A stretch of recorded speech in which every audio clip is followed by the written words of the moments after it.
Screws are missing.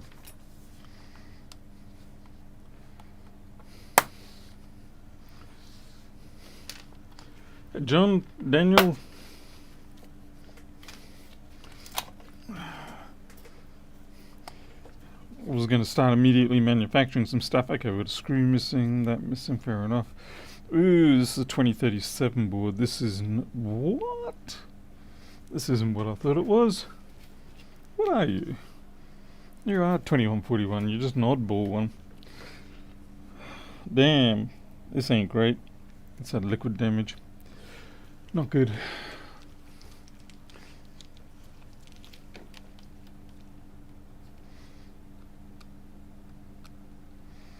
And the design is different.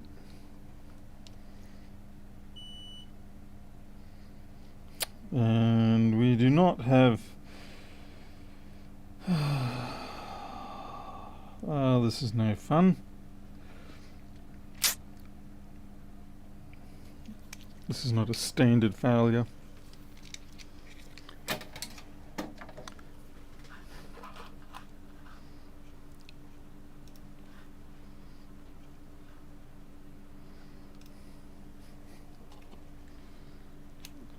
Three, five.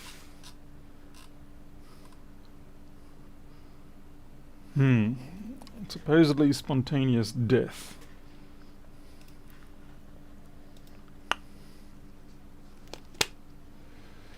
Okay, let's check some other rails. Spontaneous death is not something that usually comes to these. At least not in that way.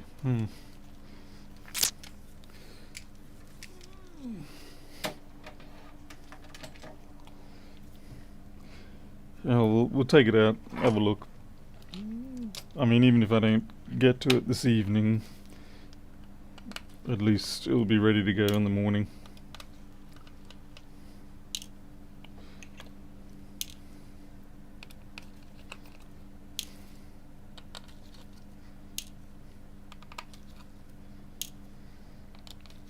It's actually probably the cleanest looking one I've seen in a very long time.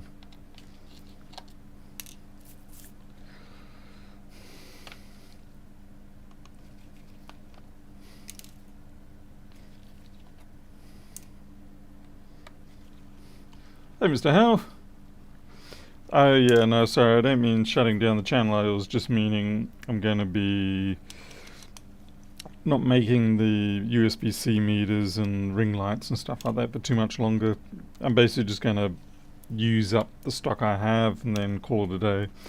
I mean, I essentially did what I wanted to do, and that was design one for myself and then make a limited number for other people to buy if they wanted, and then that's it, close it down thereafter. Because I can't realistically compete with a lot of what's out there. Certainly not at a price point where I am willing to do it. I mean, it is decent enough income if I manage to sell a couple a day and things like that. But it's basically means I've got to keep a whole other section of my workshop set aside for that kind of thing. And I'm already kind of burning the candle on a few too many ends. I've got too many, fingers in too many pies, things like that. And that's fun when everything's going right. But I am feeling a little bit tired from it all. So I'm thinking, that's just one area where I'll just shut things down, and then I can focus a little more on my other areas, which I think I should be doing. Hey Joey, you doing some recording but muting me? That's not very good. Everything that's important is in what I say. You just don't like the grating sound of the Australian accent, mate. Govid.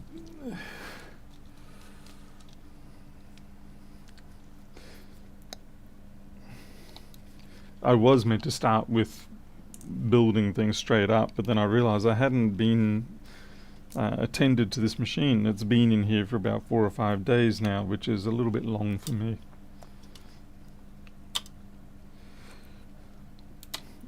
I sorted out a 2141 earlier today, and that was the classic sort of situation where your 2v5 NAND rail has gotten dust ingestion and corrosion and it's been taken out, and that's fine. Yeah, this one is not suffering that issue that we can at least see from the top. It's not to say that it hasn't popped a cap somewhere else, but it's certainly not from dust. This is, like I said, this is being kept in very good condition. I'm kind of hoping it's going to be a shorted cap somewhere. That's always nice, because I really just want to get it in, out, done. Like I said, this is business. You don't really care whether it's too entertaining or not. You just, the entertainment is getting the more dollars for less time. That's the challenge.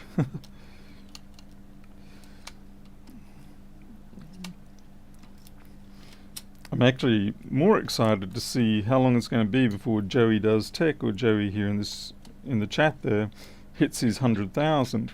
So he didn't do it by New Year, which I was hoping he would, but he's not far off. He was like 89,000 last week, and now he's 91,000. So he's going to have to clock over to 100,000 real shortly.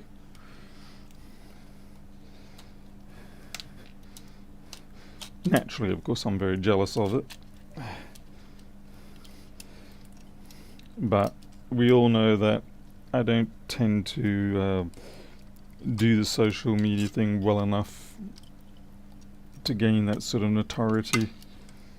Okay, there's a little bit of dust down here. I'm hoping it hasn't been actually cleaned and add to some deception, but we didn't have a short. There's certainly some dust accumulation on the bottom side, so we'll have a look.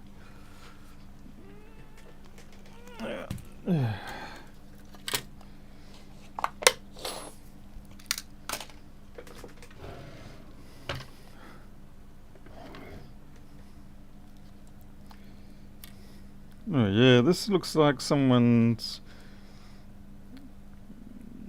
either it's the very start or someone has actually cleaned it out, but then none of the tabs for the stick down flat connectors have been touched. So I'm going to say nay. I'm going to say this is just the start. And given that the board code is a newer code, it's not the 1700 board, I would say once again it's just the start of the dust. Oh, there we go. That'll probably be it. That's a bug that's done that one. Hey, Tony W. Yeah, that would pretty much do it. I'm thinking, I'm actually not sure what that chip does. Trying to bring up the board view and have a look.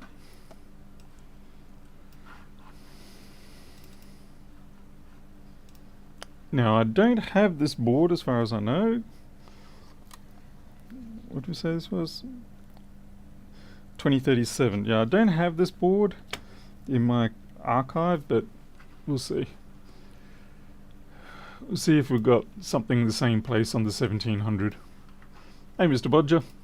Welcome. And that is around about... Yeah, there we go. What do you do? You're a level shifter for MemBTT. Not rightly sure. All I know is that's not right.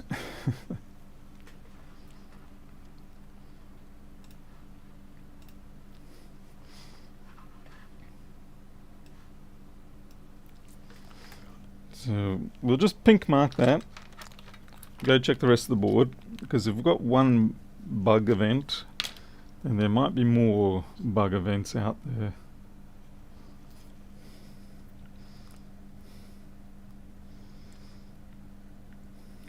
And I'm not surprised the person said, you know, they couldn't see anything, because, well, for one, it was on the underside of the board, and two, it was, like I said, a very clean setup. Okay, we've got a little bit of corrosion developing there. That's the start of the typical 2v5 type stuff, although that is on the 0.9 rail, I think.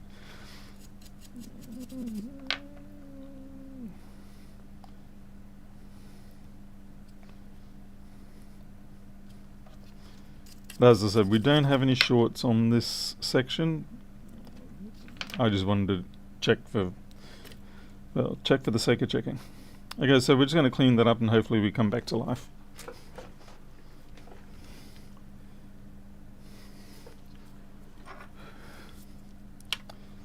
Put our protector there. We're also going to need a protector to save this battery connector from getting melted off. And then after all that, we might get to some manufacturing.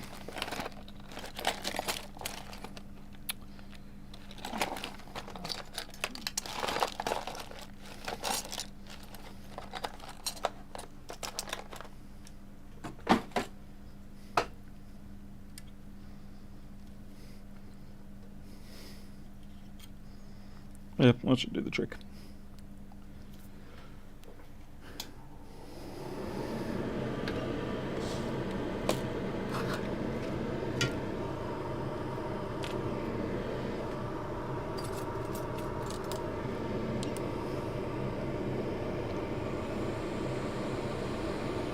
These are going to get upset and I don't like that.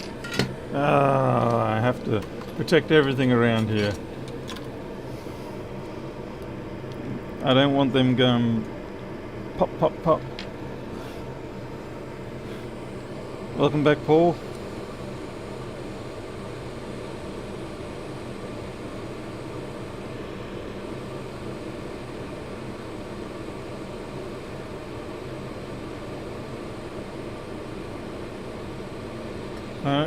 No. Ow.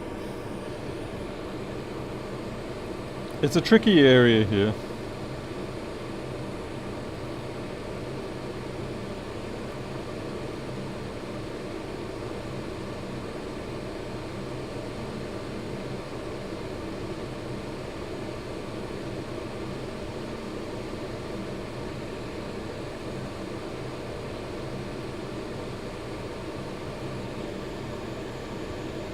I have to spot down some flux just to kind of excite it.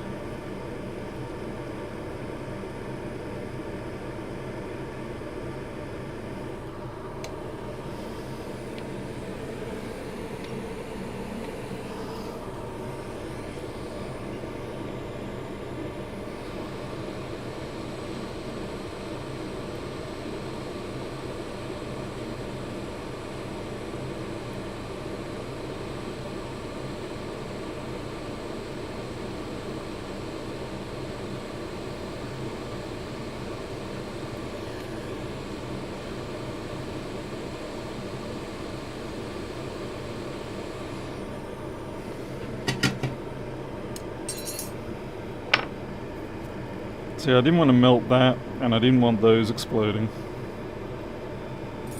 And I didn't want that detaching. So it makes for difficult hot air rework.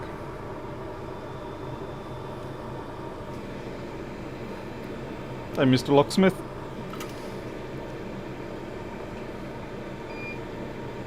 Hey, Pedro. Hey, Harold's here too. Hey, Harold.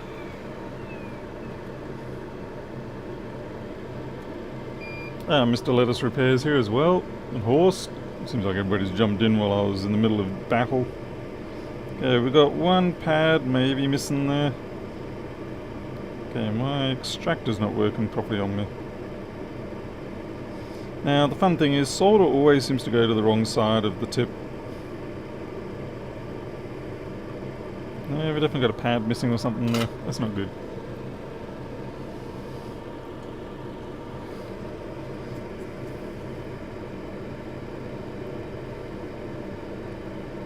Oh yeah. Fortunately, there is a little bit of a trace running into it from the left-hand side, so that's going to save us, I hope. So what most likely happened here is the trace failed, and I'm going to guess that's probably a power trace, maybe. Well, we'll check on the schematic.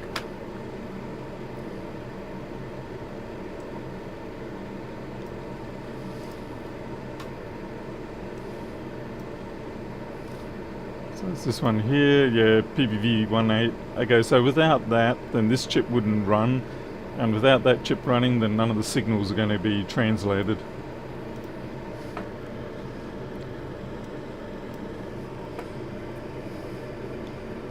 So the pad might be fine, but the trace has all but disappeared. So someone blew up the bridge. That's fine, we'll fix up the bridge.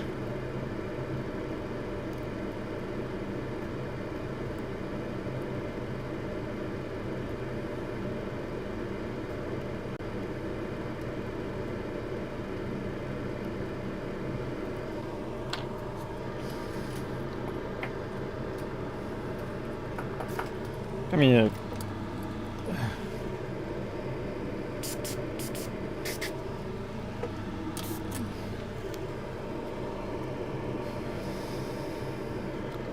What cap is that? It is that capacitor is a 100 nanofarad 10 volt 201. 201. Now, what you often do is you rebuild the trace and then put the parts on. But in this case, what we're going to do is we're going to put the part down and then use the part as the bridge for the trace. So what's it say? 100 nanofarad, 10 volts.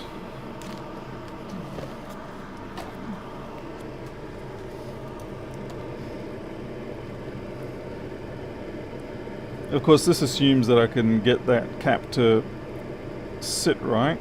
Oops, and there it is.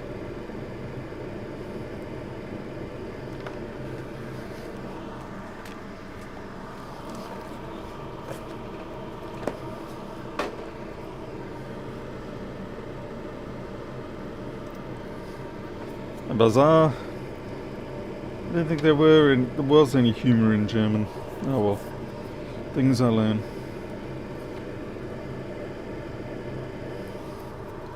Okay, so the first thing we need to do is put some solder up on that remaining pad, which is a ground pad, so that's going to take a little bit of push.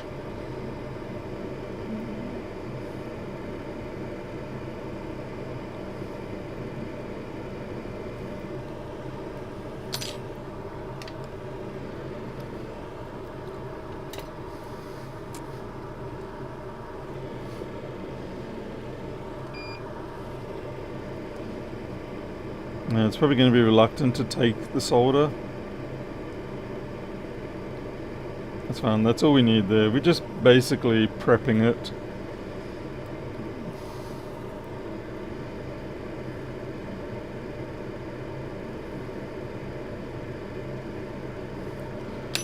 And while I'm here, I'm going to prep the 6 pads for the level shifter.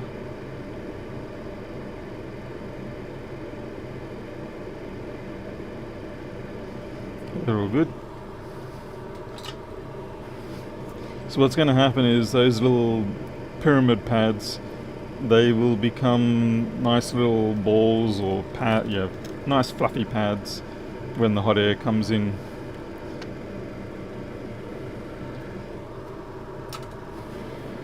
Hey Neo, hey Soda. Come on, hurry up.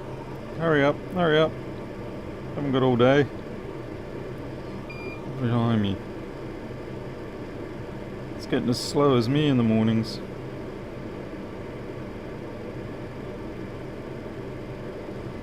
Okay, so now that part is there, we can then run a piece of wire across the 3 points.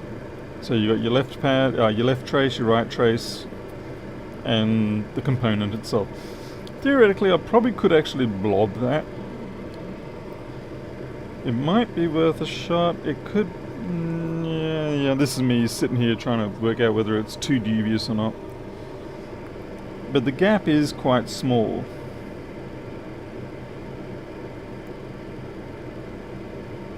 So it might be blobbable. But there's a part of me saying I really should put a trace through it.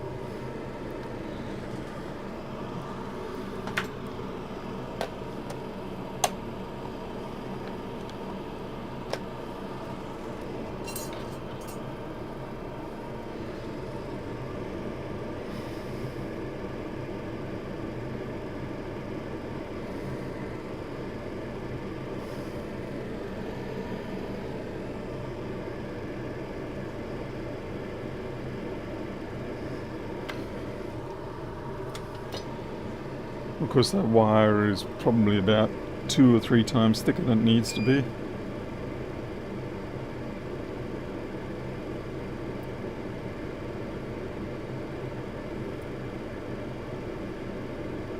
No! Well, it kind of looks like the blob one. I didn't even get much of a choice there.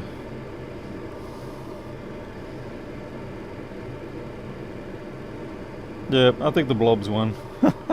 Well, choice made.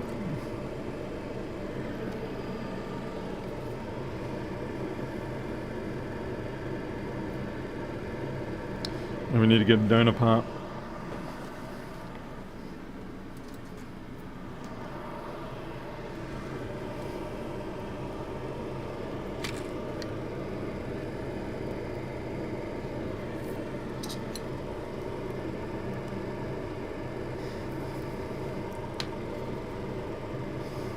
Just going to peel off this sticker stuff. Not because I care about it on this donor board, but simply because I don't like the smell of it when it melts.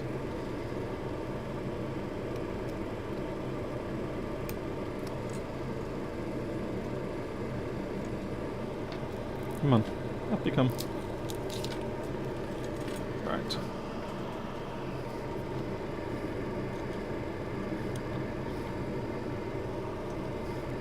I'm really not a fan of the smell of burning plastic.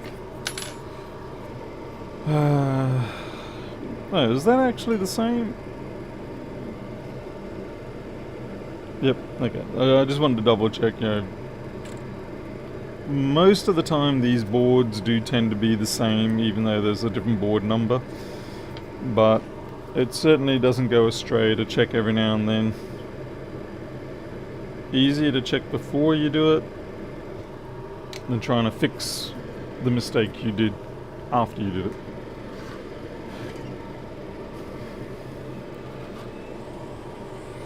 You don't want to be paying alimony on this board.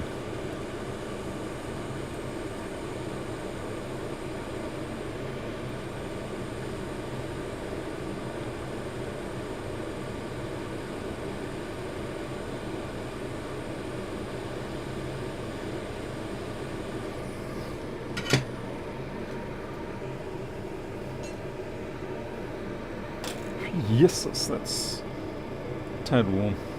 Just a tad. It was an accidental pun, if anything.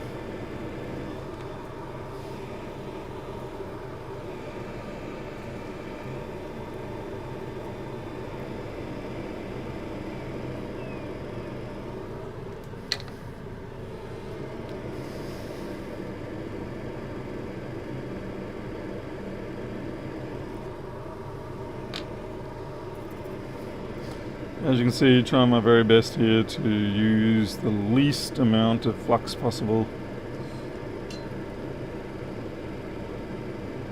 I mean, you don't want to have no flux, that's just inviting its own kind of disaster, but to minimize the amount of flux is always good. For me at least. 2141, yeah.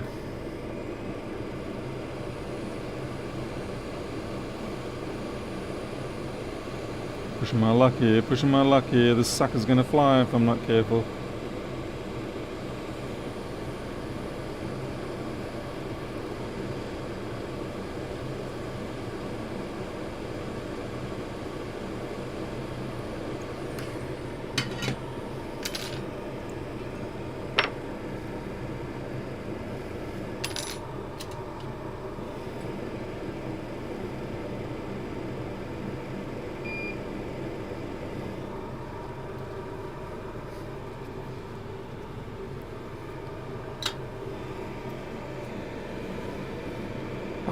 See, we've got music fans here. YouTube in Bono.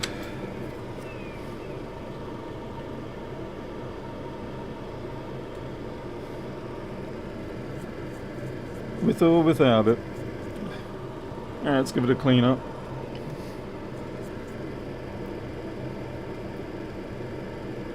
Because it doesn't take much for that flux to just decide, that's it, I'm staying here.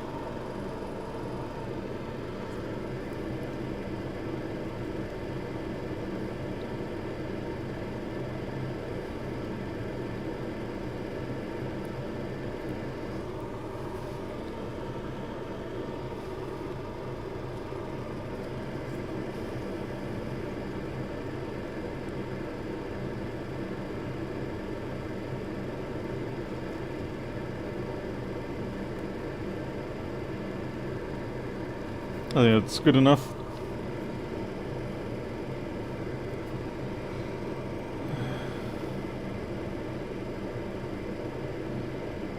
Now the big risk I got to take here is, do I cover that in UV cure now, or do I test it? And if it works, I cover it in UV cure.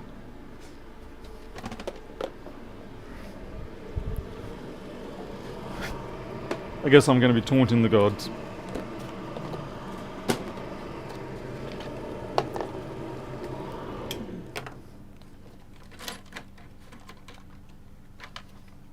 Neo says test. I say taunt. Let's see, here we go.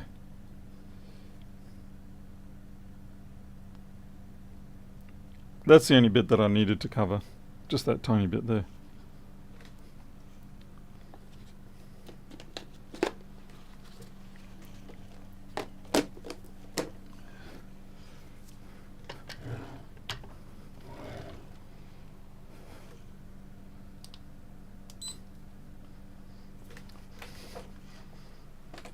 Put the donor back. Metal shields back. Rubbish in the bin. Try to get some prep work done while I'm waiting for 60 seconds to clock out.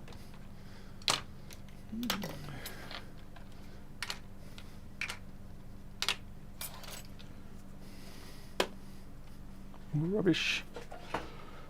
Oh wow, I've done everything in 30 seconds. Now we gotta wait. Hey MacBook Fixer. Yeah, I don't do too much in the way of repairs on streams at the moment. In fact, this wasn't meant to be, it just turned out to be. I just happened to see the 2141 sitting in the queue and I thought, oh, better get to that. Things are in a bit of disarray, you know, post-Christmas type thing. Okay.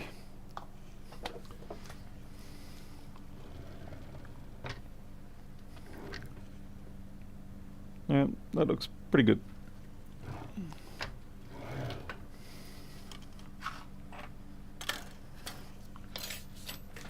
A little bit of grit on there. Don't stand for that. So wash it down.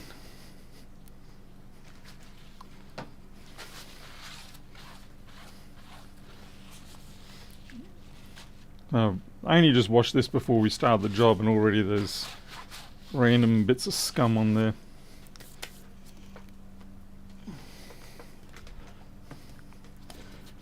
And to put this back in, use tape.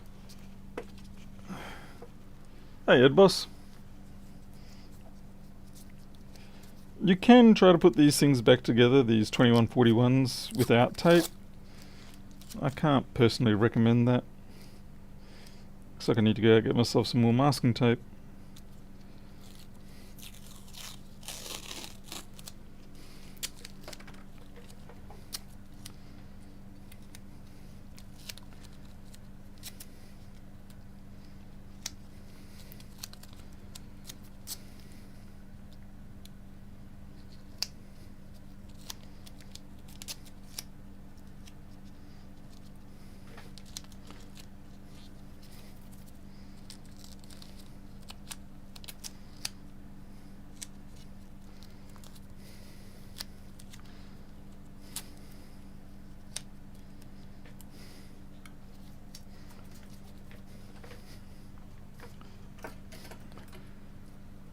Are you interested in the new Chipmunk battery tool? Probably not something I'm going to be using, I would say, because I barely deal with the earlier batteries anymore. Trying to think who... Probably have more success with Graham of Adam and IT, because he does a lot more of that sort of thing.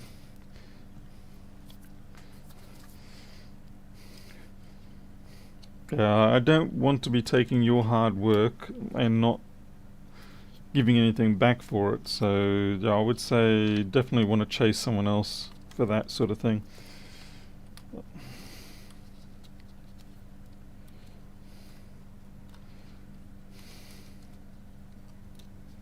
Though I appreciate the offer, that's for sure. definitely appreciate the offer. I just know it's not really something that I'm running into myself.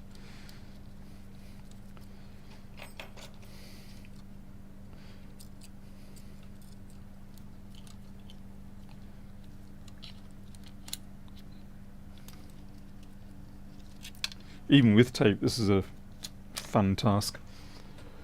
Hey creature, works on modern batteries too. I'd still say go search for someone else, because a lot of the time I don't even do a battery replacement, as in, because I'm dealing a lot with business to business jobs, as much as I don't always want them. I basically stick with the board repairs, and if something like a battery replacement might be required or whatever, I mean, I'll be cross-testing with one of my own test chassis, and if it's comes out that it's a battery situation, I just tell the B2B, I say, look, you got to replace the battery, that's your job.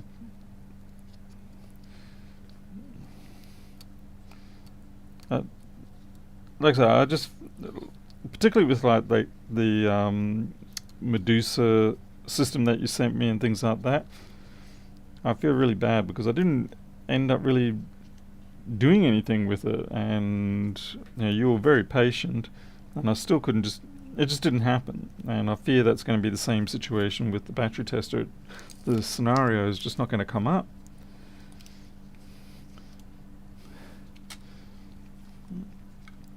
At least not when I need it to. At least, rather I should say, not when you need it to. I've got some other stuff that people have sent me and I still haven't got around to it. I guess at the moment I am so busy with having to deal with things around here. Yeah, I just don't feel like I'm going to be able to do your product a good service that it deserves. Have you contacted Graham out of IT? I'm sure you probably have.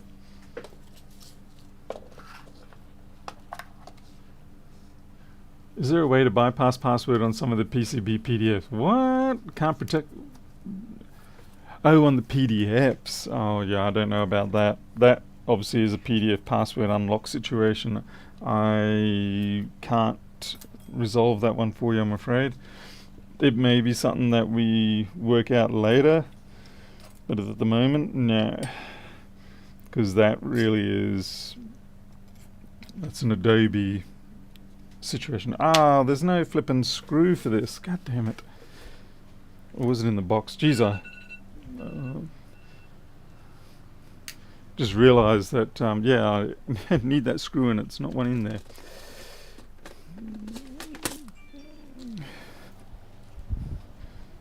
Mr. Howe, did you just do something?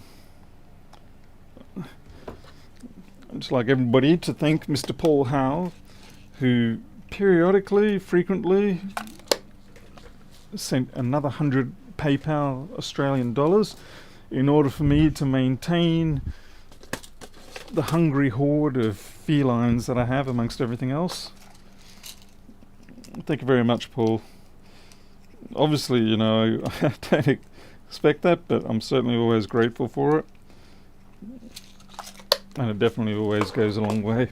I worked out today that we basically consume the equivalent. If someone was smoking a pack of cigarettes a day here in Australia, we would be doing the equivalent in terms of expense.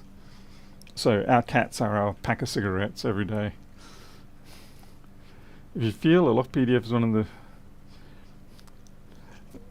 It'd be very interesting to see if an online one works, because a lot of these PDF things... Man, that is the wrong screw. Oh, I should just use a 1990 one. No, how can I not have a screw for a 1990? Oh man, now I'm in trouble. Oh, God, I'm an idiot.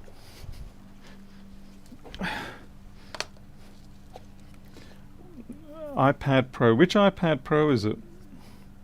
Turns out my container for the 2141s has about 5 or 6 of those screws in it. I go running off looking for alternatives when I actually had the proper one in the first place. Alright, you people got me chatting, and because of the chatting I almost forgot the key thing to do with 2141s and A1990s before you power them up. Check your NANDs, just in case. 6, 7, 8, yep. Okay.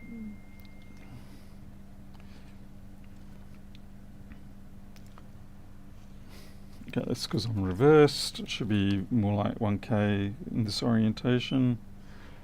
Yep, okay. Even though we didn't do anything with the NANDs, it's just one of those mental checklist items when it comes to these models. Check them. Because if you don't and something random's happened, it's too late. Hey Dreams, how's it going? No Nintendo fixing right now. Alright, let's see if this comes to life.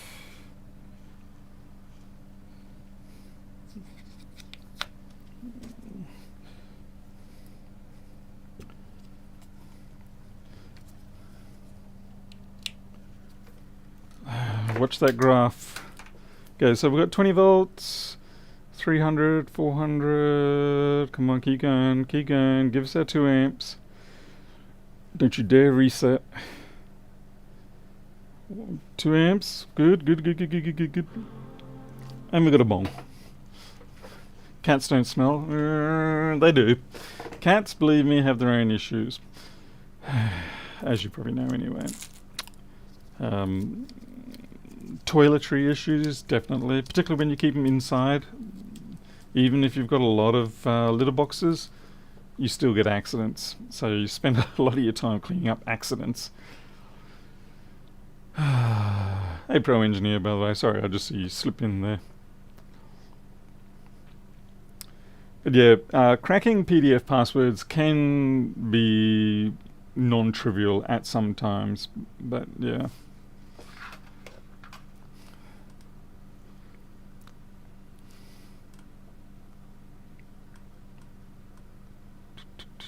I got to do micros insulin just now. Yeah. Alright, so we're booted, it's charging, 3 amps, that's pretty good going. I am going to go and do micros insulin shot. We're going to close this up, have it ready to ship out, and then we'll get some manufacturing. It's kind of like the opposite of what Joey does in many ways, where he'll talk for half an hour at the start of the stream and then do the work. Or maybe the same. I'll fix a machine, then go do what I said I was going to do. Okay, won't be long. Ow. Pulled my hair.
How do I make sure they all get their fair share of food?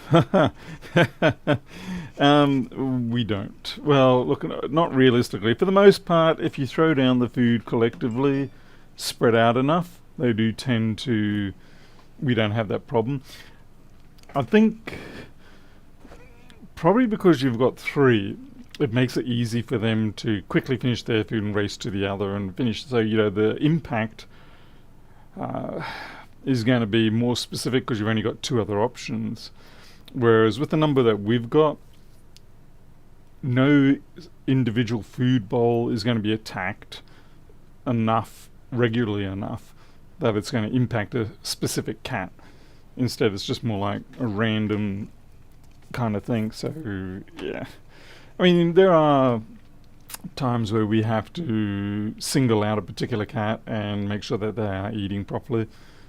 That's a little bit of a different scenario. But in terms of other cats coming in and taking the food, we're lucky that just doesn't happen too often.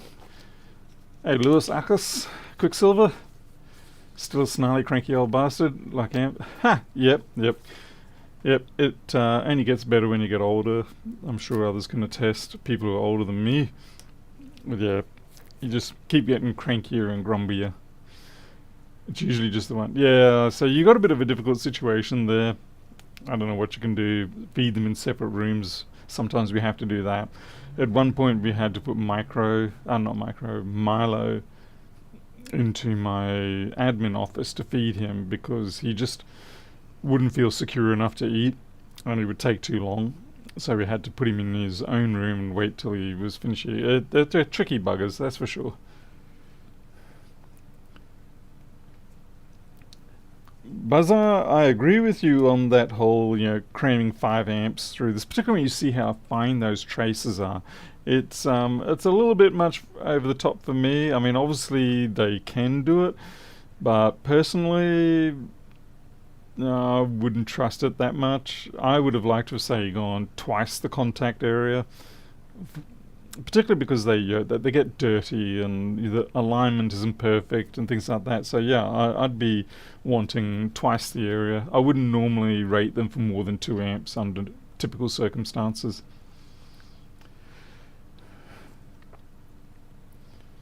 Oops, wrong one. Huh. Hey Godfrey.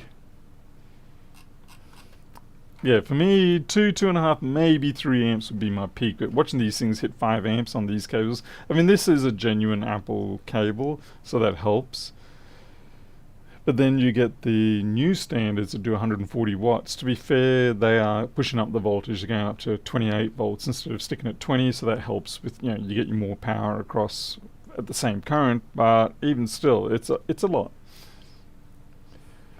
I think long term, what will tend to happen is the pitting and corrosion and things like that will probably just simply make the peak currents drop, or the cables will start to actually disconnect and fail, in the sense that an intelligent controller will just simply go, there's too much voltage drop going on here, so we're going to disconnect. And so you're going to get cables that are doing intermittent connections. And I actually have 1 or 2 of them that have started doing that, so I suspect that is going to be the end of life failure mode, at least for the official cables.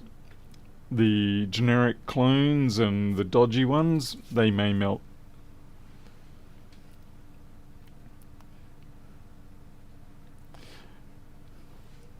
The ground side, not so much from, even still with the 4V bus, particularly that a lot of them probably only using the 2 of the pin, I don't know. But it just still doesn't feel like it's quite enough. I would like to have seen more. Overkill, I suppose, but no.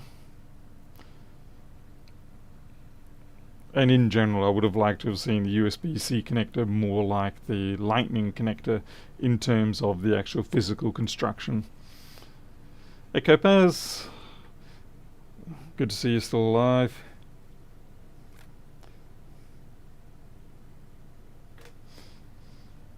How's the dude that got run over by the dump truck? Okay, that's all good. So we're gonna close this up. The lightning connector was designed. Well, I don't have a problem with that per se.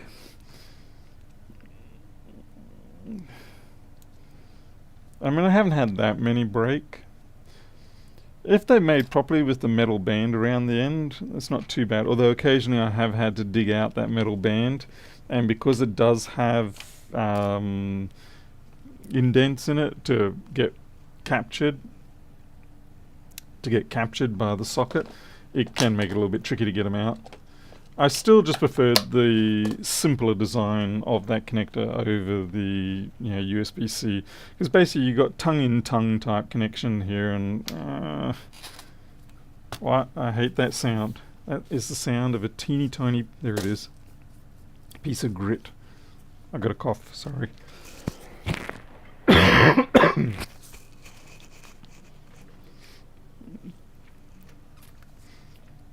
Yeah, I just always preferred the lightning style, not the lightning connector per se, but just the style of it.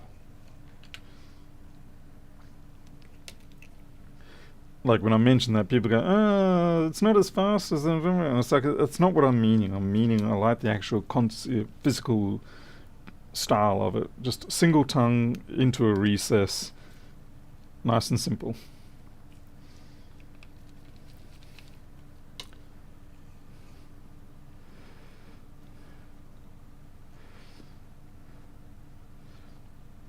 Oh, an L, that's it. Yeah, an L was the one that got run over, I think. Yeah. Still can't believe that even happened. That just freaking brutal. I am still keeping busy here, Copaz. In fact, it's sort of the choice to finish up on the manufacturing is because of the fact that I'm busy. I'm sort of finding I'm going to have to focus more attention into the software side of things again, and I've got to keep up with the repairs as well. It doesn't help that I've got this competitor in town for iPhone repair, screen repairs, so they kind of eating into my daytime bread and butter money. So yeah.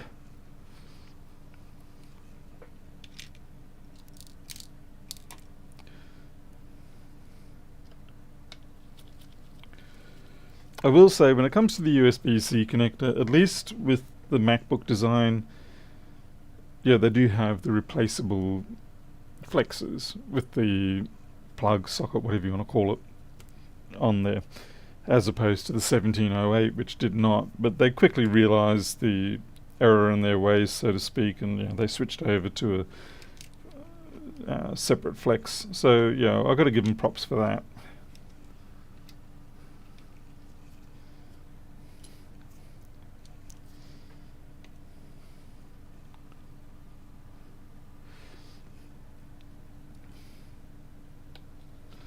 Of course, we could all go back to just DC jacks, but then Dell and others, they started to have fun with those and start putting one-wire controllers and IDs into them.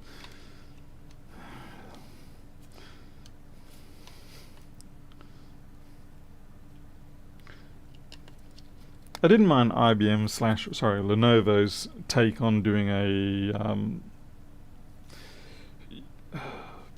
universal type connector with the square connector. I didn't mind that one.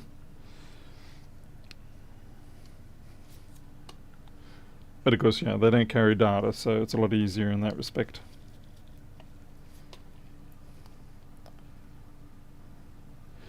Well, Baz, I don't know if they thought about repairability per se, but maybe it came down more to there could have well have been another influence that pushed them that way. It probably was a cost thing. Because I'd imagine that producing those connectors they used for the 1708 boards probably was fairly expensive compared to these flexes instead.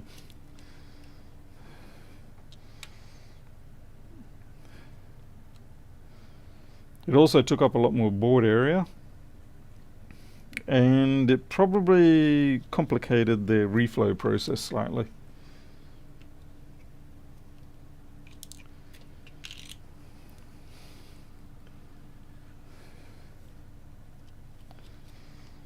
I don't know, but I'm just thinking of possible reasons that they would have gone that way. Being nice to the end user or the repairing person is probably anywhere on that list.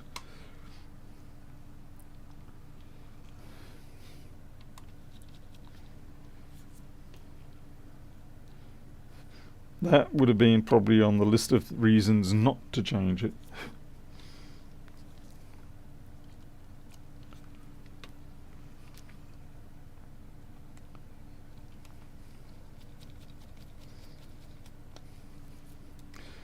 Just want to get this all reassembled and off the bench so that I don't have to worry about it tomorrow, which means tonight I can write up the invoice for it, get that sorted out, dispatched. And it's nice to wake up in the morning, or afternoon in my case, and know that you can just go straight on with something, not worried about, oh, did I not quite finish that last night or anything like that. Closing off jobs is very handy.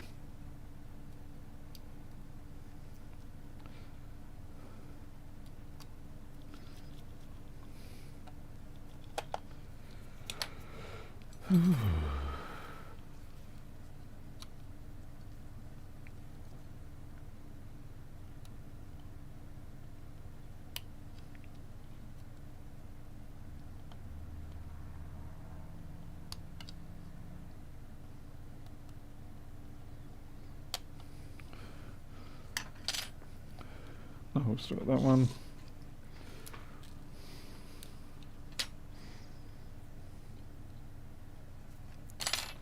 We'll be doing USB-C meters tonight.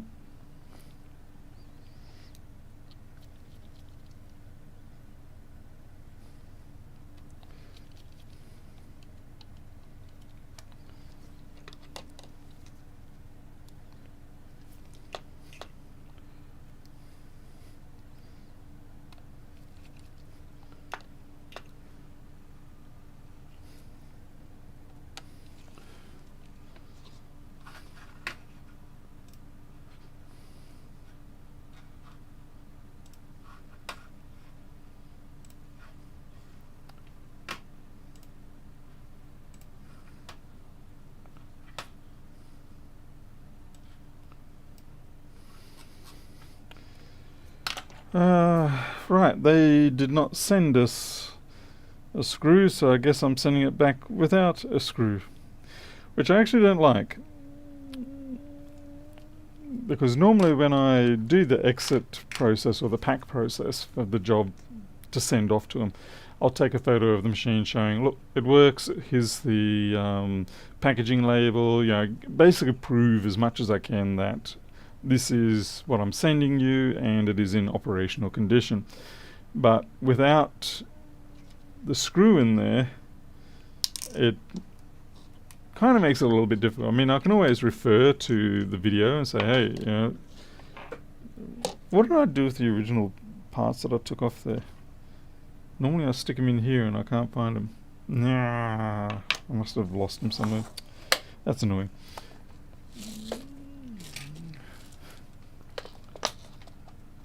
Hey Rilla, good morning. Yeah, that is annoying.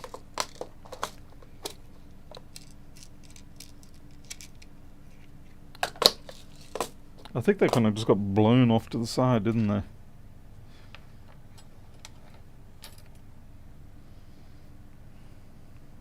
I think because of the positioning and the way I was trying to get them off the board, it made it difficult.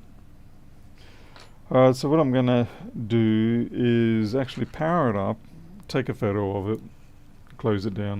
You can always link the live stream. Yeah, unfortunately, I mean, you're absolutely right. And look, to be honest, this person 99.9% of the time has no trouble whatsoever with the way I do things. But you just never know sometimes when the pressure is applied. It's not always guaranteed that things will remain civil. Not that I expect that from this person in particular, but yeah.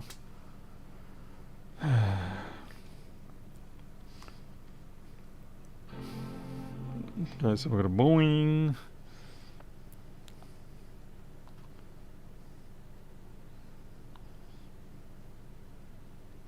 Okay, done.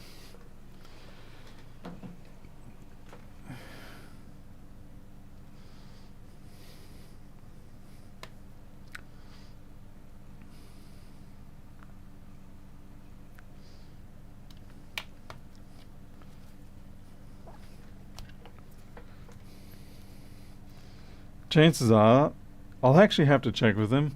They may have sent that screw. You know what? I've got so many of these screws spare. I'm just gonna leave it. I'm just gonna leave it like that. They can have a spare screw. That sounds wrong.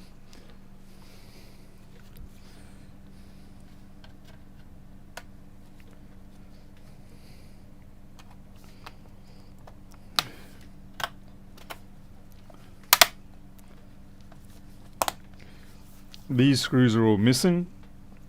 That I can't help them with. I mean, I have got spares, but I think they probably would have their own. Plug it in again.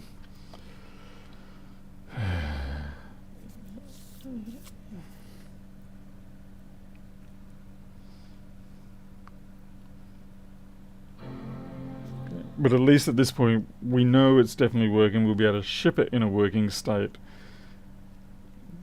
That's as far as we can take it. Okay. Looks like it needs to charge though. Oh, and we need to give it the green blessed pen stroke.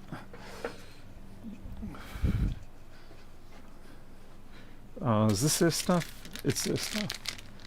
Yay! I found it. Oh. I found the baggie of goodies. Lo and behold, would you believe it was actually right where... Oh, that's fine. We just play swapperinos. I'll take that there.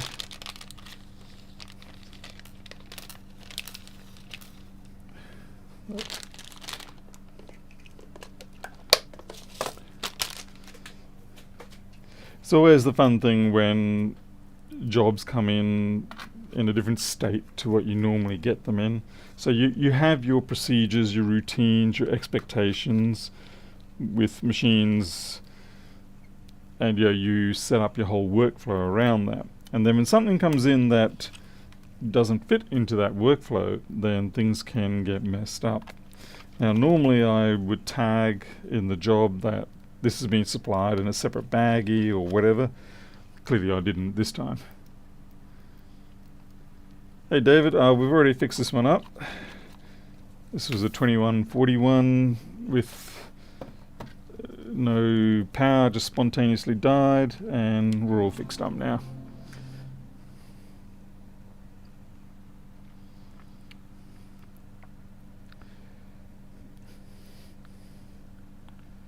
Yeah, it just needs to be charged. I also like to make sure I ship them out with a reasonable amount of charge that they're going to be able to power up when they get to their destination.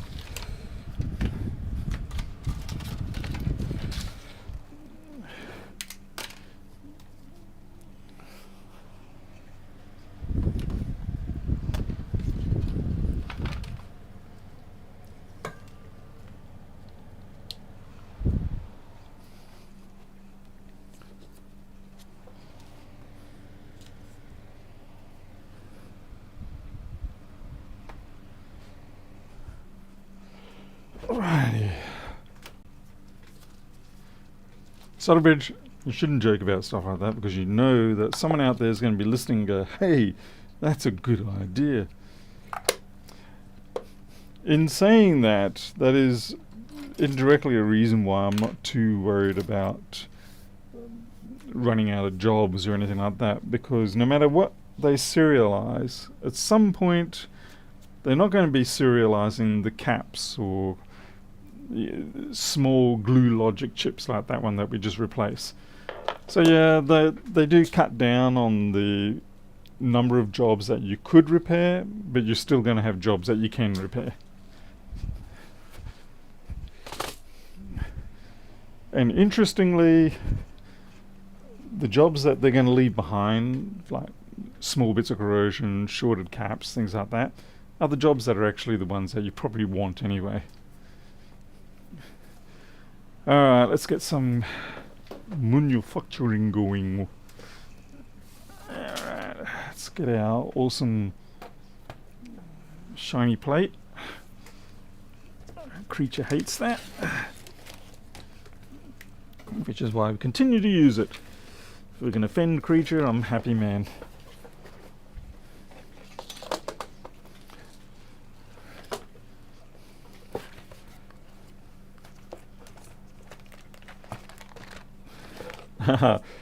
Quicksilver, not sure it's a good idea to watch me do too many things. I'll certainly make my fair share of fluff ups. So many fluff ups.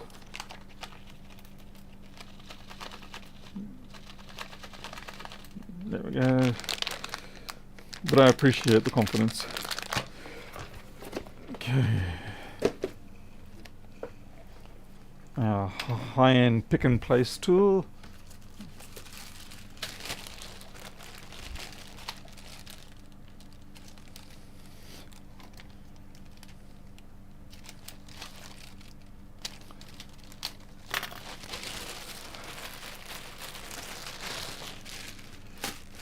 Thank you very much for that, Quicksilver. Still very much consider myself primarily a software developer and then repairer as a sort of a second. Repairing in many ways is kind of like my test environment, if you think. So like I write the Flexboard View software and then repairing things is my test environment, and it's a far more realistic test environment than what most people get their software tested in.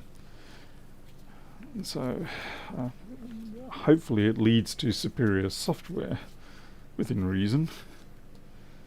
Okay.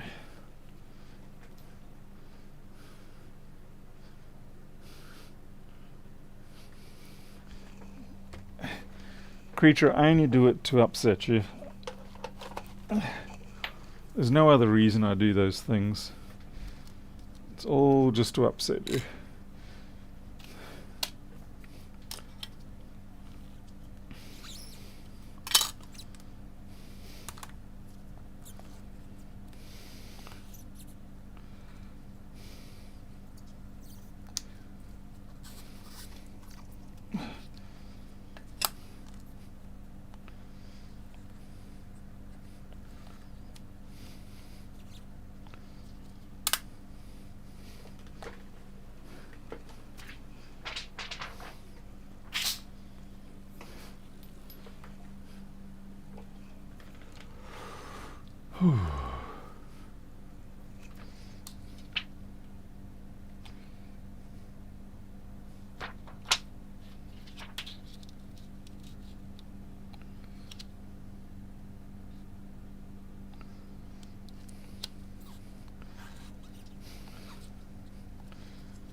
That's yesterday's solder paste. Still usable, but I'm not going to.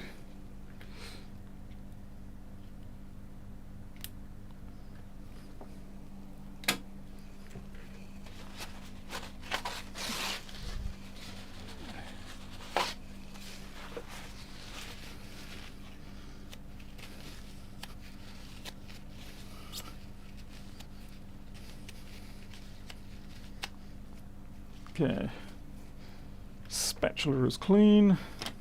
I suspect I'm going to run out of this paste before I actually run out of parts around here. We'll see. We'll see which thing we're going to run out of first. Then again, I can always order more of this stuff. It's cheap. It's cheap without being AliExpress disgusting cheap. This is, you know, it's still good paste. It's just not quite the very best or anything. Anyway.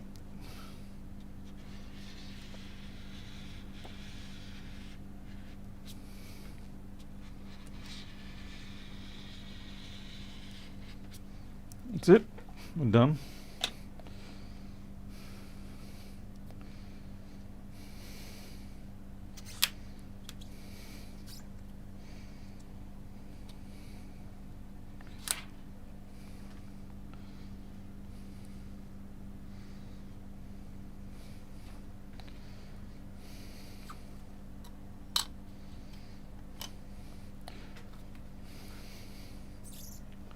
It is a little bit wasteful, like there's a fair bit of paste there that doesn't get used, but honestly I have found better to waste some paste there rather than making too much of a mess on the stencil, on the board itself.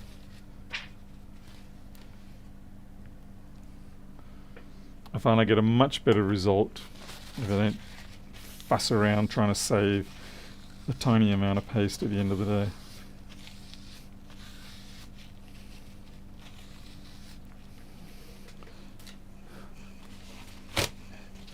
And now this part is just like cleaning up cat poop from tiles, which is a lot nicer than trying to clean it up from carpet.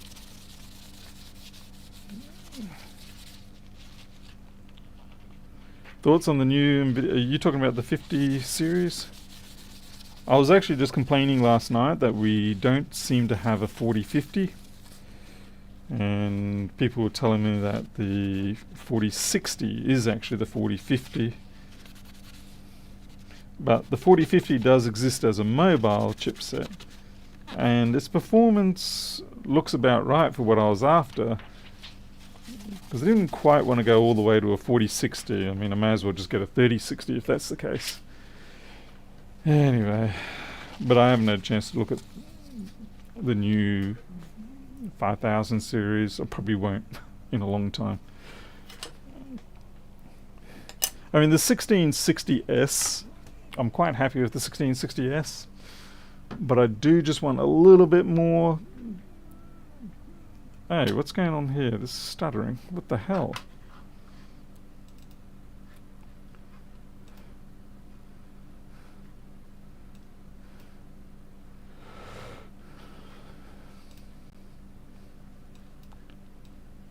No, that was weird. I just saw it jitter and glitch then for a bit.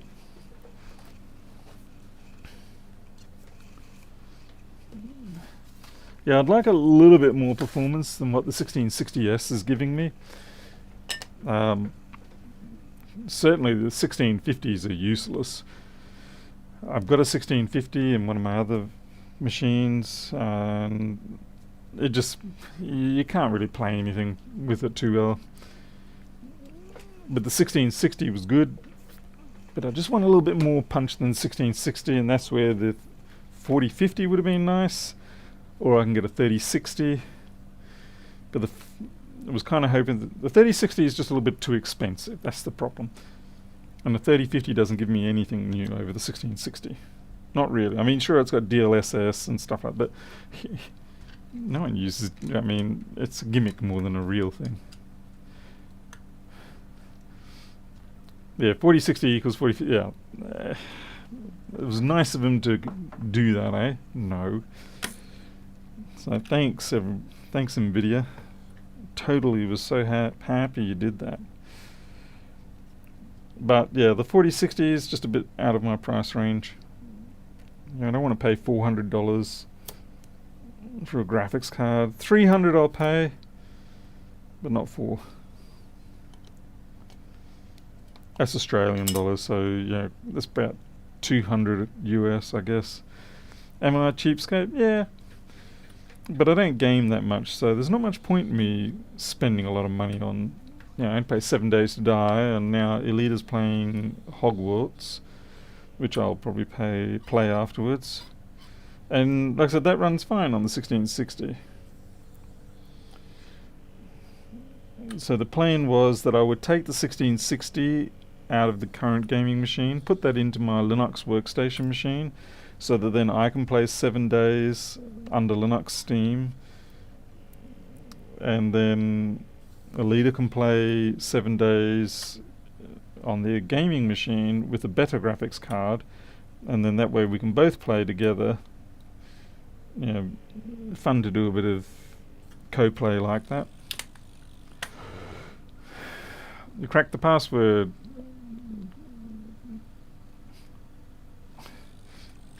What? Buy a lot of cat food for the price. Oh yeah, God yeah. Like I said, we go through around about 30 to 40 Australian dollars a day of cat food.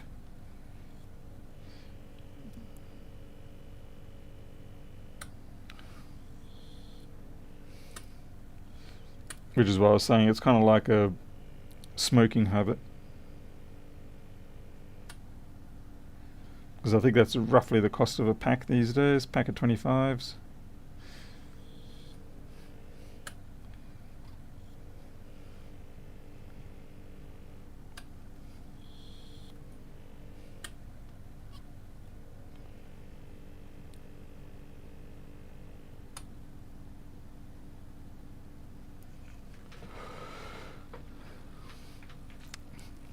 David, I wouldn't mind doing gameplay streams. I mean, the last ones I did was Diablo 2. So it'd actually be nice to play Diablo 2 in the new release that they've done, where they've put the higher resolution. But then again, maybe I've played it so many times, I'm actually worried that the storyline is, it's just going to be a bit of a no heart in it kind of thing. Just kind of plod along, like, oh yeah, I'm killing this, oh yeah, I'm killing that.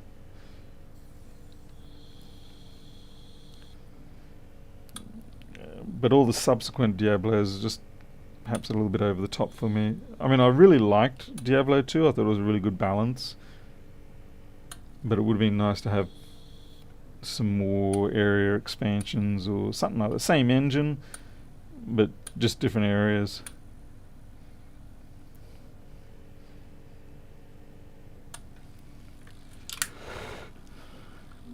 $3 of dog food a day for one small dog. So what's that? One can and a few biscuits.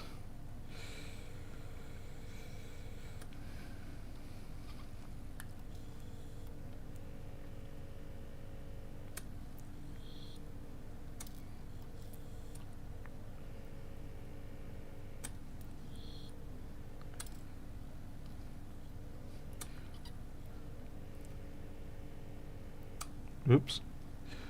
I do have several hundred controllers and all these other bits and pieces, and I've got about 80 of the LCDs left, but to be fair, I use the LCDs on other projects as well, so I wouldn't necessarily want to use them all up on this. That said, I can always buy more if I had to. Still disappointed that they don't have the full reflective rather than the stupid backlight ones. I still can't understand why they took away the full reflective ones. Like I said, they want me to buy 1,000 of them before they'll take it off. So I've got to pay more for you to take away a feature that I never even wanted, that you used to have. What's the deal?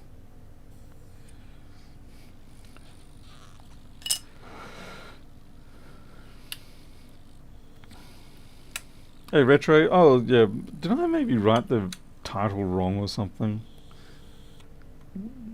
Yeah, it's all good. I'm just having to focus a little more on other things. Like now that we have successfully decoded the XCZ PCB format, and we've just been, the last couple of weeks, the other fellas have been busy working on gaining access to a whole lot more data. I mean, it is a huge amount of data. So right now there is a nearly 100 gigs torrent that is being set up, and that's just for the one database. So there's a lot of work underway, and I've got to get my marketing sorted out. Not much point having a product if people don't know about it or don't understand it. I think people not understanding Flexboard View is a big thing, and I think I keep saying that too.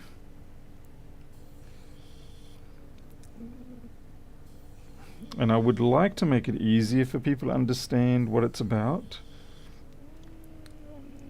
except the legal issues are a really big problem. If I wasn't here in Australia if I wasn't effectively 53rd state of the United States, as it were, or is it 52nd? I don't know. Yeah, if we weren't legally that close, then I could probably get away with it. But I just don't want to take that risk because I could lose everything. And even if I wasn't legally in the wrong or anything like that, anyone who's been through court cases knows that most of the time it's a case of who runs out of money first in these sort of situations. And I don't want to risk losing the house and everything else over that sort of thing. Paul, yes, sorry, I called that out as soon as it arrived. Thank you very much for that. Yes, thank you very much for the 100 Australian dollars.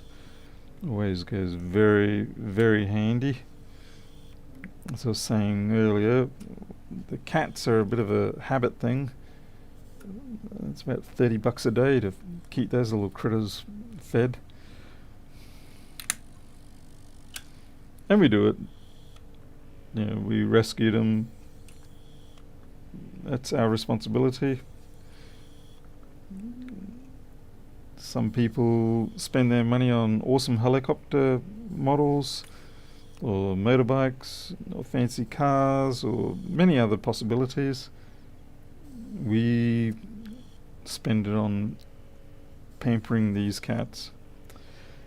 Although I've got to do something about the car. Our car's really falling apart, but it's a little bit rough. I want to get something like a Tesla 3, just standard range one, but it's still $60,000 or so, and so I just can't I can't justify that. The home loan has about 80,000 left on it, and I really just want to get that home loan off my back. Because once the home loan's off your back, then at least you know you've got security in that respect.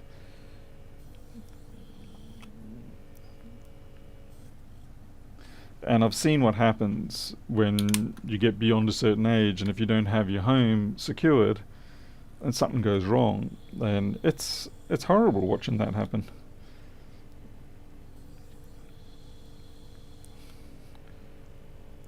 So first and foremost, secure the home, then deal with other things. Like I said, there's nothing overly terribly wrong with the current car, and the fact that it's got no air conditioners, the windows don't quite work, the inner door handles are fallen off, and it's an old car, plastic brakes, things like that. It's just the way it goes. But it's not a necessity per se, it's a nice to have.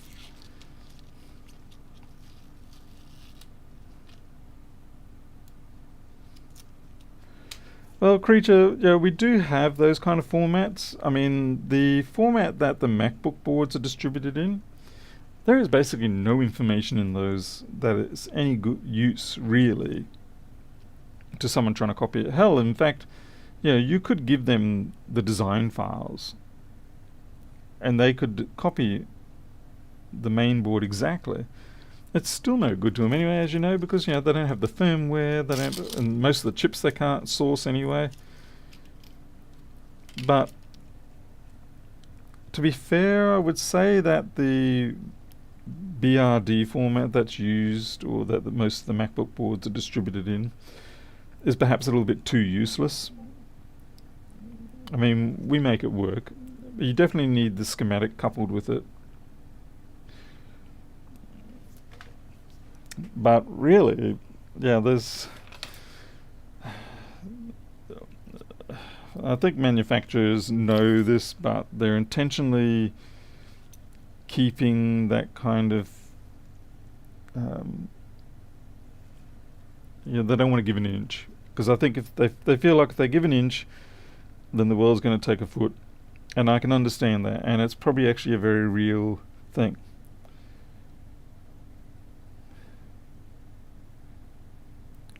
But as it is, a lot of the time, the files are getting out there anyway. So, it's certainly for the popular ones.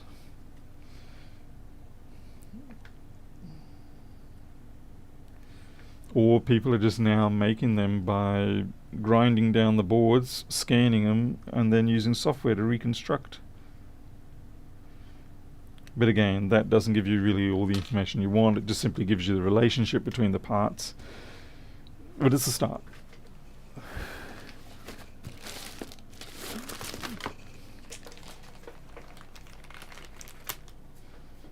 If they can't, the trouble is Lewis probably wouldn't be able to do much for me. That's the problem. Is like, he'll be all very supportive and rally up the community and things like that, but at the end of the day, it's not going to save me or anything like that. So better that I just don't get myself into that situation in the first place.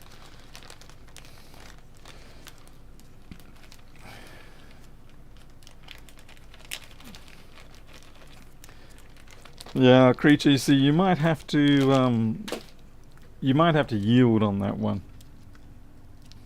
Even though, once again, still, I feel like even if you have a perfectly constructed board, you still can't really do anything with it because the firmware is everything these days.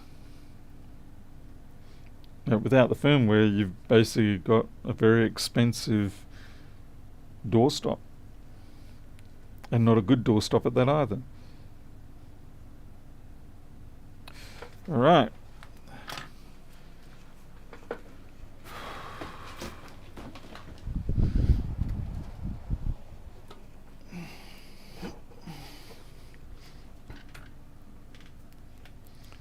Yeah, for repairs it would be used. And look, some of the PCB files that we've got do have traces in them. So the data is there, and Flexboard View will eventually expose that. I just haven't got to it right now because I'm trying to focus on other things, and 99% of repairs don't need that extra information yet, or ever will. So I've got to focus on what's going to help more people now. And for me, that's more about making it easy for people to find and obtain the files in the first place, and also to be able to just see the files, which we've done by decoding the XZZ format. And then over time, I will tackle the other issues, add the features, things like that.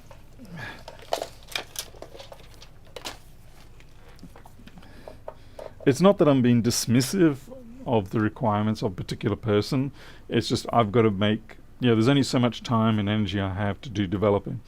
So I have to make sure that goes, basically I'm just making sure that what effort I do put in helps the most. And just making sure I got all my orientations about right. Let's hope so. Hi, Vladimir.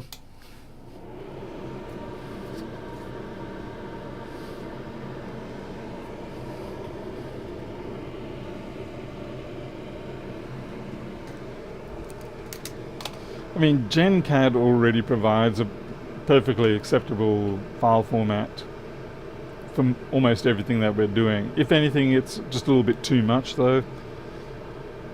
I think if you told a manufacturer, hey, can you produce a GenCAD file or export a GenCAD, they'd be like, hell no.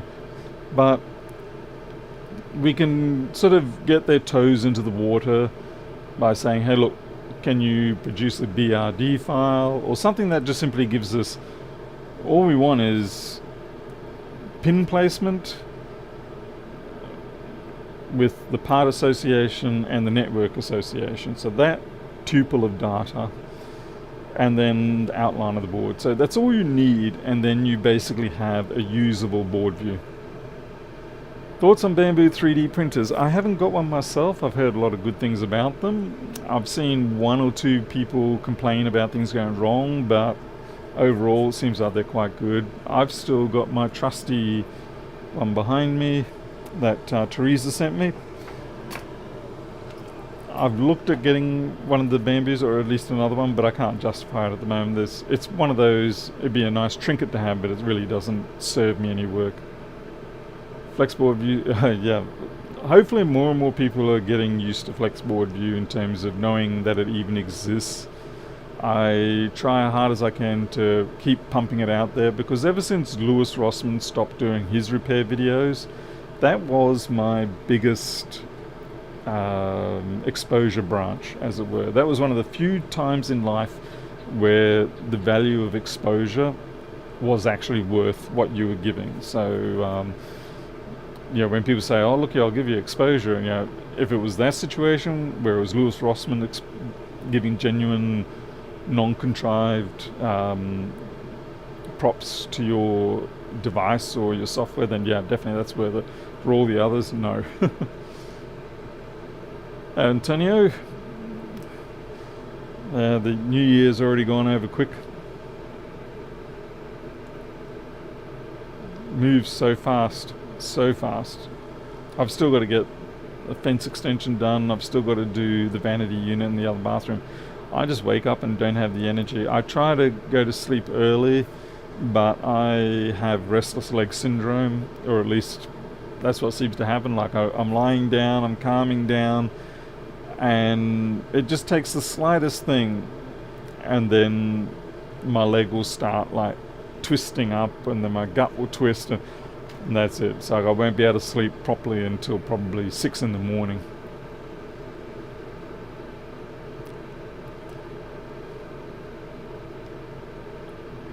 Oh yeah. Rossman always swears at my software. He has got to be so far behind on his updates. Yeah, it's embarrassing. I wouldn't want him to actually bring it up now, because if he does, he's going to have a version so old that it's not going to be relevant. It's going to be like him bringing out Landrex again. It'll do me more harm than good.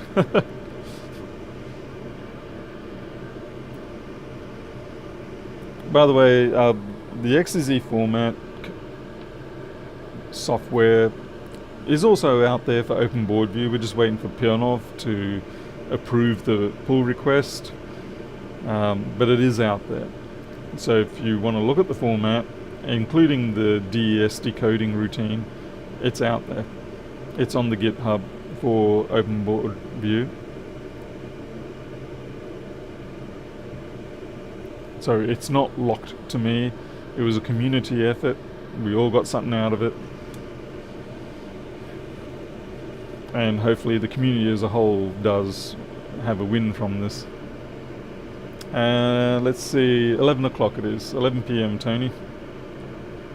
Hey Draco. Thank you very much. Hope it all went well for you too. So back to work for me. Oh, we got a ping on the phone just then. Just as this is starting to reflow. Oh, another PayPal. Creature, I think you made a mistake there. You added an extra 0. Creature, that's very nice of you to do that. Especially considering how much I throw abuse at you and ignore you over all the years. Thank you. Thank you for the 200. I really got to write a bit of software that brings that up on stream, because I feel like I'm not doing a fair service to people contributing. Alright, don't touch it. I'm talking about this. Thank you very much, Creech. By the way, do you still have your lathe? Because I'm looking at getting a lathe shortly. I would like to get a lathe. You just got the smallest one, didn't you? Like 400 watt? Because I remember when you got that, honestly, we were all dead set scared that your hair or your clothing would get snared in the chuck. We were worried for the day that you would come on to the RC group's chat and say, I'm missing 3 of my fingers. But I'm glad to see that never happened, so thank you very much for not letting that happen. But we did worry. Yeah, ND Flicks and I. Scalped, yeah, that's a very real thing. Like I would have to be very careful now with my extension.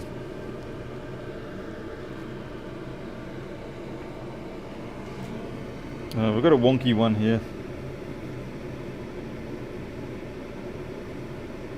Fixed.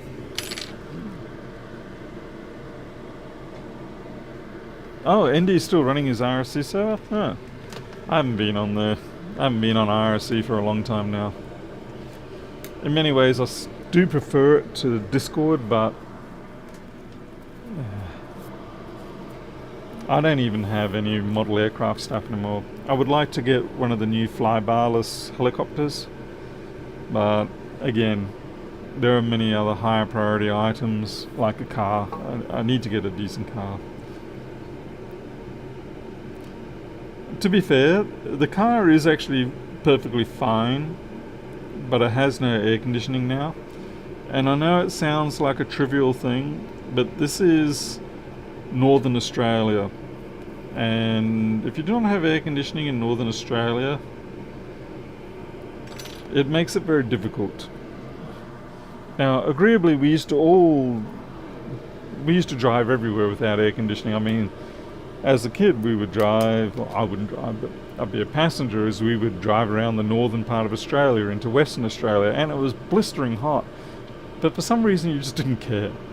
These days, you can't handle it.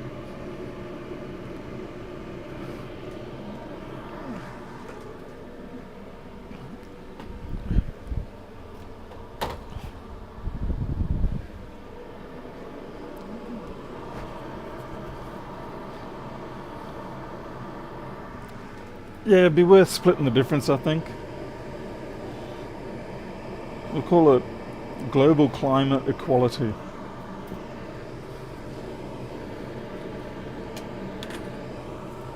But I mean, our air conditioning electricity bill is ridiculous. I think we paid $700 last month, and my average consumption was about 55 kilowatt hour a day. It's a big house. It's a very big house. And yet we use it so poorly. Please tell me they're the right way around.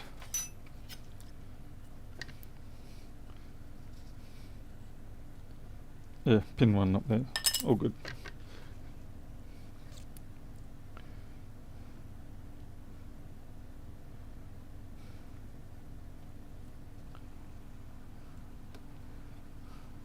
In a Ferrari. Interesting. I'm more of a BMW man myself because I'm a complete jerk on the road, so you know it fits.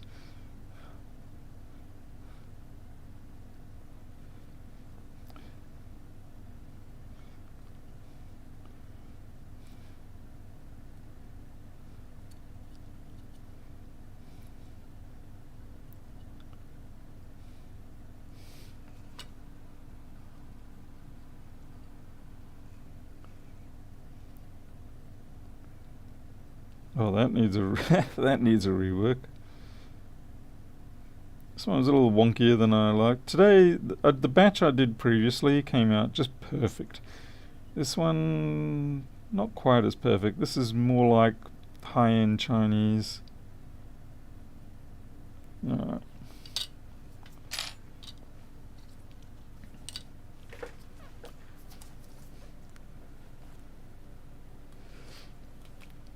So total consumption for 2024, 20 megawatt hour. That's actually quite a bit, creature. Wow.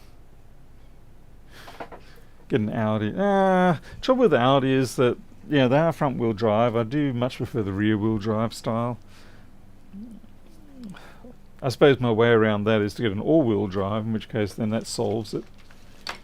But Audi isn't quite so well supported here. I mean, they're not the worst. But I'd sooner go BMW myself. And the best thing about BMWs is that, you know, your windscreen wipers always come up every time you go around a corner for some reason. Alright, I'm going to try this little thing. This was sent to me by the people who made this. Umberto Ragon. He sent me this. This is a nano UPDI programmer. Oh, there it is. Yeah. And this is an open hardware device. And basically it's the same thing as the Ada one that I've got, but it's tiny.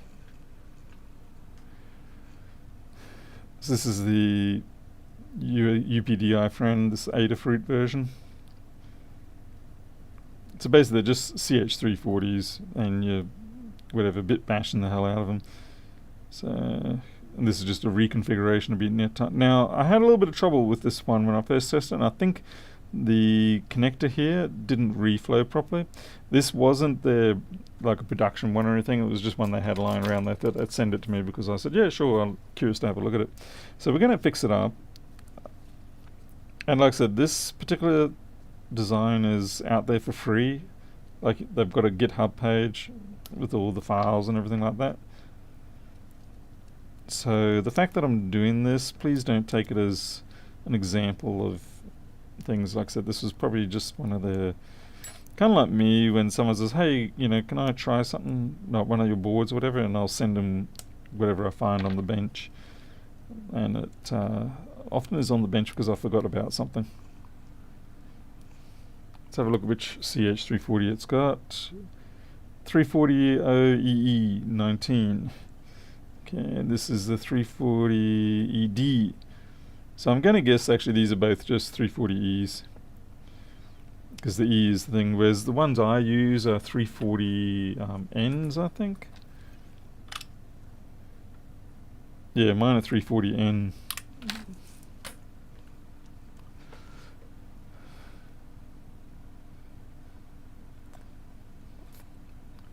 Tail insertion tester V2 with, what is that? What is the tail insertion tester? Anyway, yeah, I can see straight away that it looks like for some reason the paste didn't go onto those pads, or at least not much. Maybe they've been using the same sort of stenciling technique that I have. So I'm just going to, I mean, they're there, but I'm just going to tap them up with a little bit more solder and see how it goes.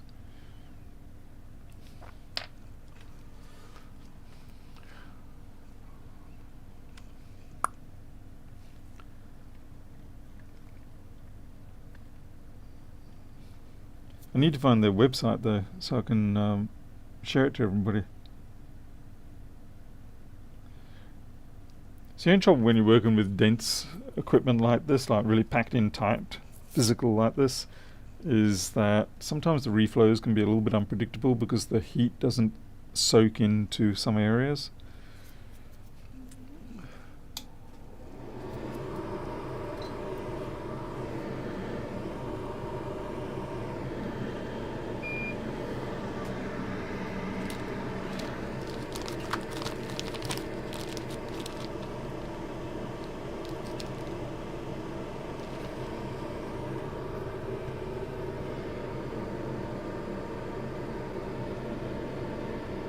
Oh, what? Lightning tester. I don't think I'm going to be designing my own. I'm already trying to get out of manufacturing. Like I said, right from the start, I've told you all, I really don't care to manufacture. But I felt I had to because I had to get through the honeymoon period of the new store in town. The honeymoon period being such that everybody in town will be like, well, let's go to the new place because it's new. Let's give them a go. Maybe they're okay. And then you got to wait. There's nothing you can do. You just got to wait for people to get over that. And then they return to more normal behavior. Okay, yep, that's intentionally really crappy there. But we're...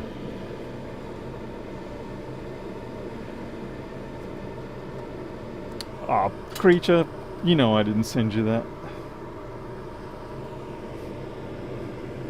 I did get a big bag of alligator plugs like that. From AliExpress, of course.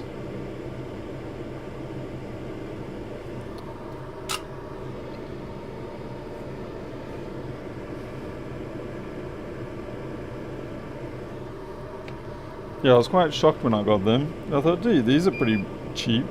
And yeah, there's a reason for it. Because they're cheap. you can't do anything with them. They just break. You can't solder them. You can't. It's just useless. Alright, let's see how this one goes now.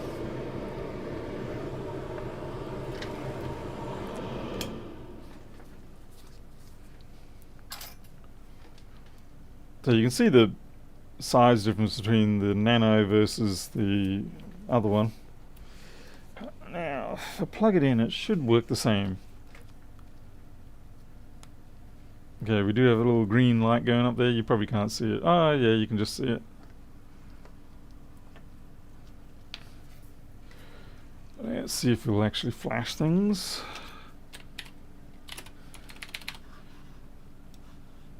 Let's see.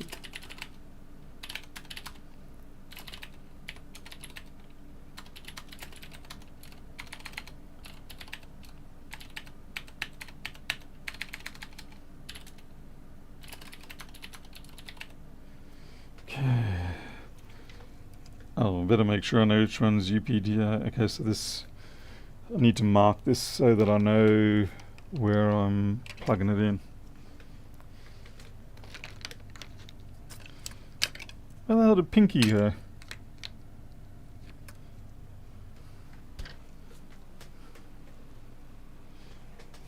Oh, what's Pinky doing on the ground? Okay, so this here, that's UPDI.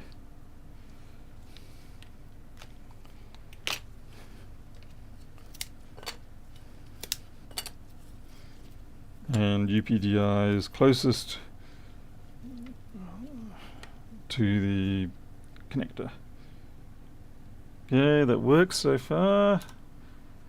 And that's flashing.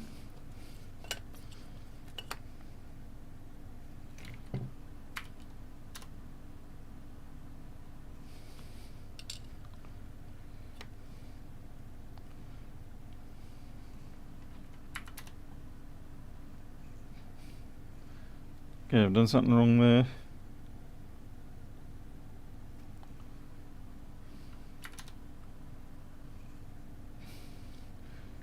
Oh, look at a dud.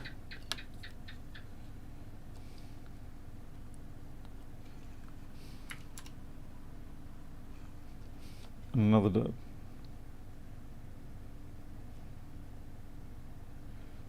That's because I'm backwards. Who did that to me? Who forgot to tell me? Well, at least we know it survives reverse polarity, okay? Connectors with no mechanical keying. It's Russian roulette. Okay. Yeah, wrong way around. Oh well, there we go. See, that's how you test things. You put it into a working environment and you see what you do wrong. So in my case, but to be fair, that's my fault because I do not have, there is a way you can fix that. You can put a fourth pin in there and it'll just be like an NC pin. So if you do have it backwards, it doesn't matter. But then you also have a fourth on this.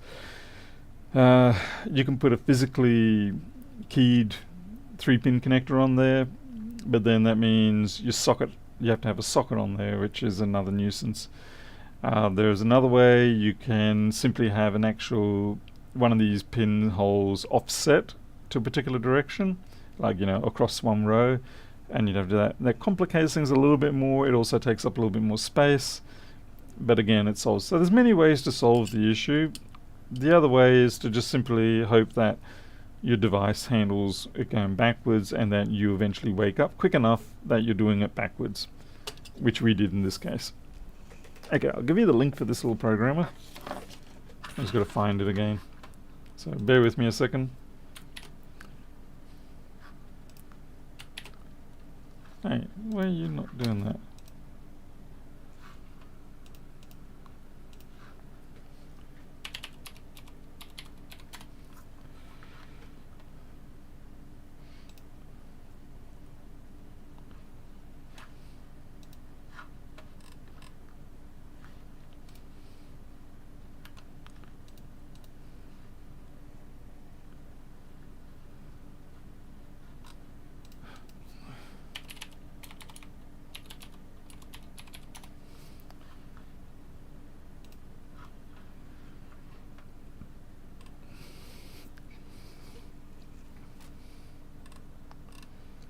I'm just trying to find the link that they gave me.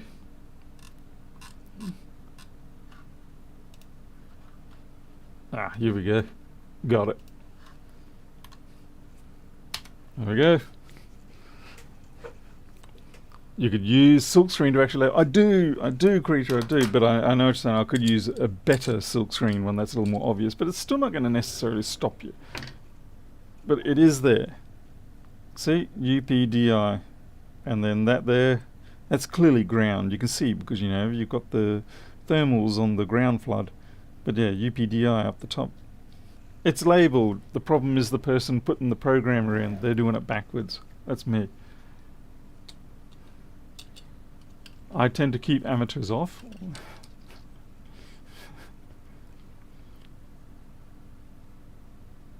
No, well, see, no, you just made an assumption.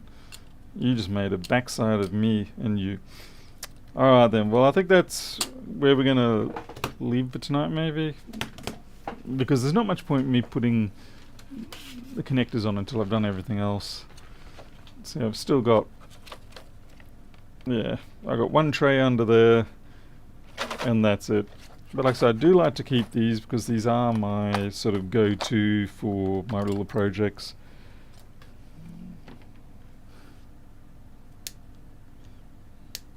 Even though they've got a stupid backlight in them. They're so much better as a full reflective display. Really, they are. They're a much better display when they're full reflective. I did manage to at least obviously tweak the settings in the initialization of them to make them look decent, but full reflective is still better.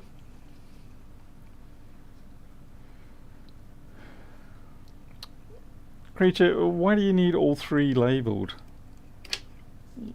You just need one labeled and then the rest is inferred.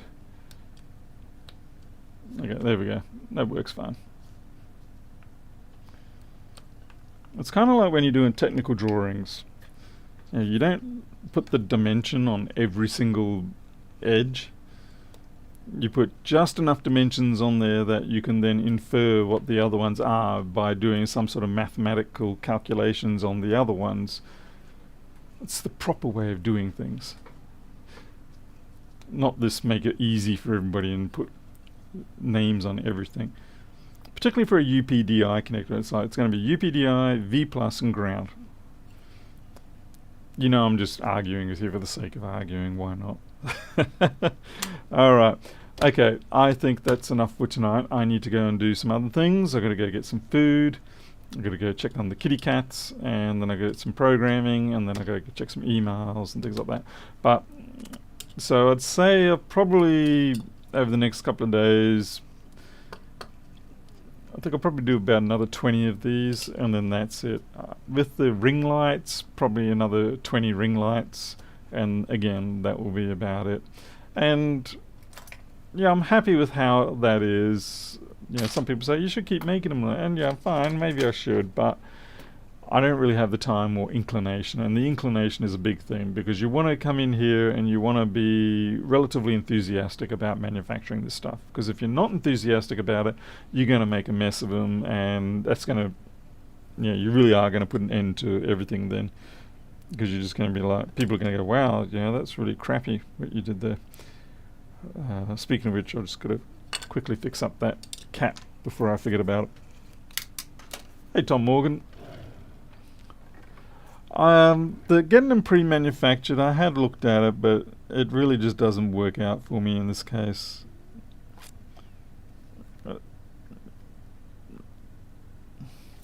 Yeah, JLC PCB could have done them for me. But I think to make that worthwhile, I'd want to be a couple of hundred at least, just to make it worthwhile. And it brings about its own issues. Ah, that's a ground plane pad, Paul. You can't do that. You can't use your nano pencil on that. Okay, we're going to stick it... Right, now we're going to fix that up so it looks beautiful, mate. It's beautiful. Don't mind the hairy looking flux needle.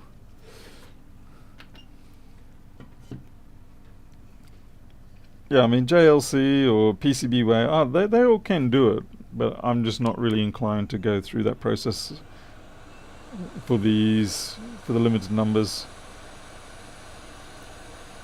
What I'd rather do is just, yeah, if someone really wants, they can always, I guess we can always make their own version.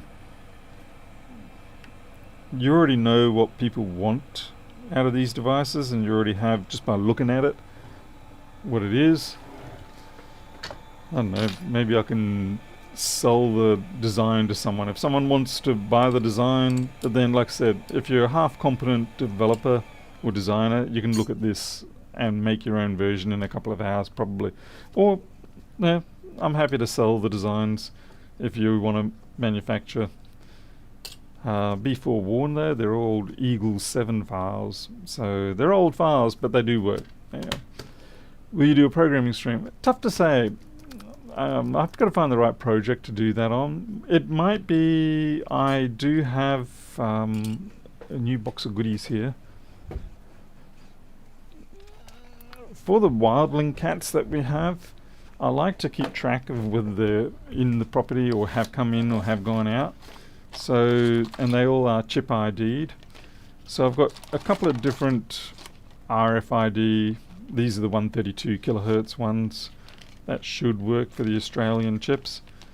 I need to couple them up with, say, like 466, 433 megahertz ISM transmitters and receivers, so that I can have these as solar powered units out in the yard, and then they will transmit when one of the cats comes or goes. It's a project for later. I don't have the time for it now. I'm working on the flexboard view stuff, but that might be something I can do. Yeah. Alright then, well that's it for tonight. Thank you very much for sticking around, and there will be a Joey Does Tech stream in about half an hour. So if you still want to stick around and watch people chit chat and repair stuff, then yeah, jump along to Joey Does Tech. Help him get up to 100,000 subs, because the bigger he gets, then the further I can ride on his coattails while I seem like a friend. No. It's good and entertaining, so yeah, I might see you there. Until then, you'll take care. Thanks again for watching. Thank you again for Creature and for Paul for contributing what they did. Always very much appreciated. So I will see you on the next one. Till then, catch you later.